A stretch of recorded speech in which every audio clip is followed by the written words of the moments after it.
ప్రకృతే క్రియమాణాని గుణైః కర్మాణి సర్వస్వ అహంకార విమూఢాత్మా కర్తాహమ్మితి మాన్యతే. సమస్త కర్మలు ప్రకృతి తత్వాల ద్వారానే చెయ్యబడతాయి. కానీ ఎవరి మనసులో అహంకారం మూఢత్వం ఉంటుందో వారు ఇలా కూడా అనుకుంటారు, ఇవన్నీ వారి వల్లే జరుగుతున్నాయి అని. అహం విషం లాంటిది. అది గనుక మనిషి జీవితంలోకి ప్రవేశిస్తే అప్పుడు మొట్టమొదట మనిషి జీవితంలోని మధురమైన అంశాలన్నిటినీ జీవితంలో నుంచి బయటికి తరిమి కొడుతుంది.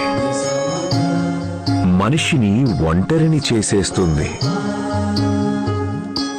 అందుకని జీవితంలో సంతోషంగా ఉండడం కోసం ఈ అహాన్ని అదుపులో పెట్టడం చాలా అవసరం.